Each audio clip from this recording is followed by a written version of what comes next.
Hi guys, তো আজকে যে ডেকোরেশনটা তোমাদের সাথে শেয়ার করব কেকের, সেই ডেকোরেশনটা কিন্তু খুবই ইউনিক। কারণ ফার্স্ট টাইম আমি এরকম ফন্ডেন্টের ফিগার অফ রেডি করেছি। হ্যাঁ, না শিখে যেগুলো করতে হয় সেগুলো একটু বুঝতেই পারছো, একটু কষ্ট হয়, একটু টাইম লাগে।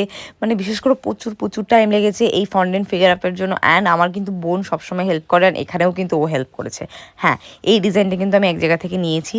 বিশ্বাস করো, আমি এই ডিজাইনটা যখন করছিলাম তখন ভাবছিলাম যে পারবো কি পারবো না। কারণ যার জন্য এই কেকটা আমি রেডি করছি তাকে আমি অলরেডি বলে দিয়েছি যে হ্যাঁ, সেম টু সেম কেক আমি তোমাকে দিয়ে দেবো, চাপ নেই কোনো। তো সেখানে আমি নিজেও একটু চাপে ছিলাম যে পারবো কি পারবো না। বাট ফাইনালি দেখো, আমি কিন্তু ফিগার আপটা রেডি করতে পেরেছি। তোমাদের কেমন লাগলো অবশ্যই জানিও। অ্যান্ড এখন কিন্তু ব্রাইডাল সিজন, তোমরা যদি ব্রাইডাল সিজনে নিজেদের স্পেশাল দিনের জন্য যদি তোমরা কেক বুকিং করতে চাও তো অবশ্যই কন্ট্যাক্ট করো। অ্যান্ড কেকের ফাইনাল লুক কিন্তু এটা। তোমাদের কেমন লাগলো অবশ্যই জানিও। আর কেকটা আমি কাকে দিয়েছি তোমরা সেটাও দেখে নাও guys. Thank you so much, আর থ্যাংক ইউ।